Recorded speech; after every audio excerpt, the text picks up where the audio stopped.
Assalamualaikum warahmatullahi wabarakatuh. Yang terhormat Ibu Debbie Arisandi MBA selaku dosen pengampu dinamika kelompok. Baiklah, kami dari kelompok 4 ingin menyampaikan hasil presentasi kami tentang pengambilan keputusan dalam suatu kelompok. Sebelumnya perkenalkan, nama saya Helza Nopersi Rahma, NIM 20111400014. Saya bertugas sebagai moderator yang memandu jalannya suatu kegiatan presentasi ini. Dan saya juga bersama rekan-rekan saya yang bertugas sebagai pemateri. Perkenalkan, nama saya Yupita Anggrani, NIM 2011140016. Perkenalkan, saya Saktia Hestu Susantri dengan NIM 20111400015. Perkenalkan, nama saya Ella Riani, NIM 20. Selanjutnya, pembahasan suatu materi. Materi A dan B akan disampaikan oleh Saudari Yupita Anggraini. Kepada Saudari Yupita, saya persilakan. Assalamualaikum warahmatullahi wabarakatuh. Perkenalkan, nama saya Yupita Anggrani, NIM 2011140016. Di sini saya akan menjelaskan tentang konsep dasar pembuatan keputusan dan faktor-faktor yang mempengaruhi pembuatan keputusan. Konsep dasar pembuatan keputusan yaitu pengertian pengambilan keputusan.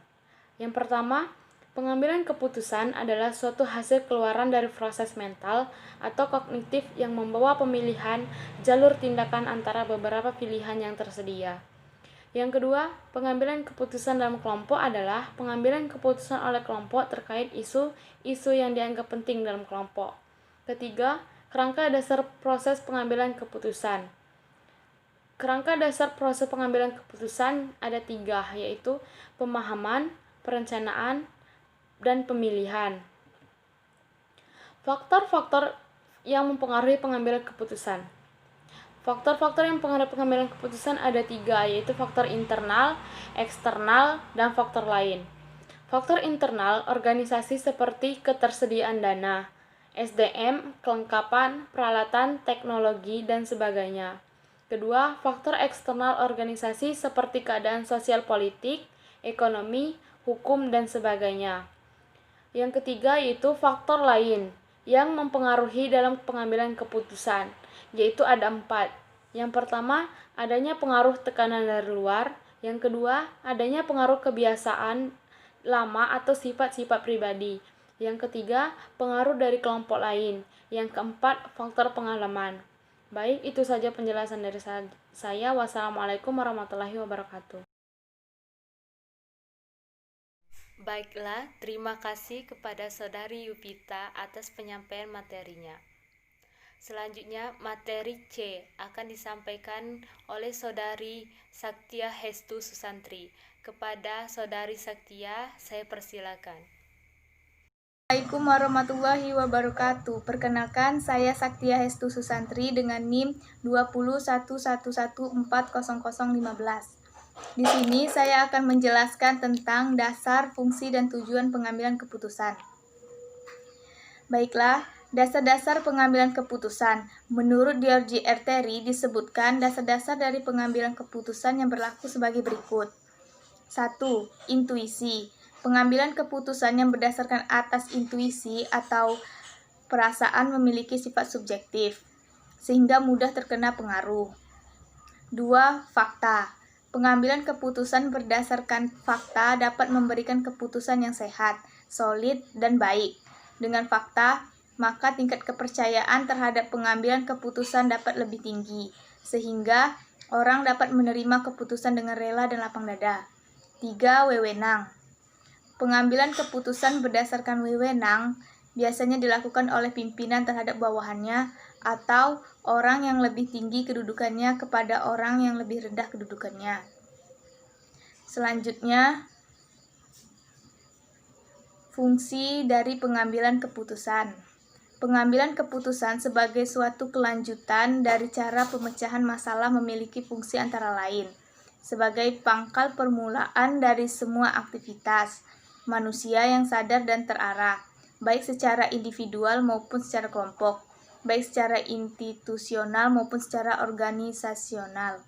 Selain itu, pengambilan keputusan juga merupakan sesuatu yang bersifat futuristik, artinya bersangkut paut dengan hari depan, masa yang akan datang, di mana efeknya atau pengaruhnya berlangsung cukup lama. Selanjutnya, tujuan dari pengambilan keputusan. Tujuan pengambilan keputusan itu dibedakan menjadi dua, yaitu sebagai berikut. 1. Tujuan yang bersifat tunggal. Tujuan pengambilan keputusan yang bersifat tunggal terjadi apabila keputusan yang dihasilkan hanya menyangkut satu masalah. Artinya bahwa sekali diputuskan, tidak akan ada kaitannya dengan masalah lain. 2. Tujuan yang bersifat ganda. Tujuan pengambilan keputusan yang bersifat ganda terjadi apabila keputusan yang dihasilkan itu menyangkut satu masalah. Artinya bahwa satu keputusan yang diambil itu sekaligus memecahkan dua masalah atau lebih, yang bersifat kontradiktif atau yang tidak bersifat kontradiktif. Sekian dari saya. Terima kasih. Wassalamualaikum warahmatullahi wabarakatuh. Baiklah, terima kasih kepada Saudari Saktia atas penyampaian materinya. Selanjutnya, materi D akan disampaikan oleh Saudari Ella Aryani. Kepada Saudari Ella, saya persilakan. Baiklah, perkenalkan nama saya Ella Aryani, NIM 2011140017. Di sini saya ingin menjelaskan mengenai mekanisme pengambilan keputusan. Pengambilan keputusan yaitu serangkaian kegiatan yang dilaksanakan untuk menyelesaikan suatu masalah. Pengambilan keputusan merupakan bagian terpenting yang dihubungkan dalam melaksanakan suatu perencanaan. Ada beberapa hal yang perlu diperhatikan dalam mengambil keputusan. 1. Memahami dan merumuskan masalah. 2. Mengumpulkan analisis data yang relevan. 3. Memilih alternatif terbaik. 4. Implementasi keputusan. Dan 5. Evaluasi. Baiklah, terima kasih kepada Saudari Ella. Selanjutnya, materi yang E. Materi E saya sendiri yang akan menjelaskan. E. Metode pengambilan keputusan. Ada 5, yaitu baiklah, terima kasih kepada Saudari Ella. Selanjutnya, materi yang E. Materi E saya sendiri yang akan menjelaskan. E. Metode pengambilan keputusan. Ada 5, yaitu pertama, metode dasar. Metode pendekatan ini sangat simpel dan membutuhkan perhitungan untuk mendukung analisisnya. Metode ini sesuai untuk keadaan di mana masalah hanya diselesaikan oleh satu orang saja. Alternatif yang terbatas dan memiliki karakter yang unik di lingkungan pembuatan keputusan. Yang kedua itu MAUT atau Multi Attribute Utility Theory. Metode ini menggunakan skala prioritas antara 0 sampai 1 untuk membantu dalam pembuatan keputusan di organisasi. Hasil dari prioritas ini dapat digunakan sebagai pembuatan keputusan. Yang ketiga itu SMART, Simple Multi Attribute Rating Technique. Metode pengambilan keputusan ini menggunakan fungsi nilai yang dihitung secara matematis.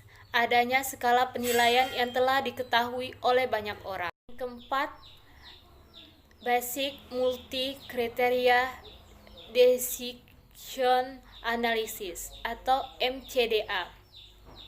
MCDA umumnya mempunyai masalah yang memiliki salah satu dari sejumlah alternatif. Alternatif tersebut didasarkan pada seberapa baik dalam penilaian hal yang telah dipilih. Kriteria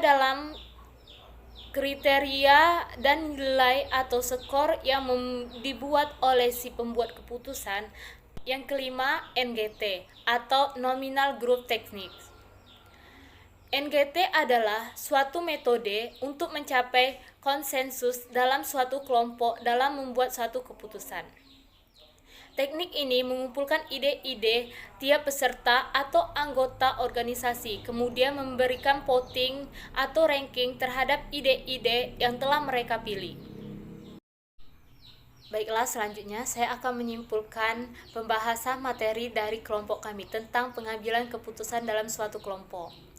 Pengambilan keputusan dalam suatu kelompok itu memang penting, karena untuk memutuskan pertimbangan yang baik dan benar, untuk tercapainya tindakan yang reality, guna mencapai tujuan dalam suatu kelompok.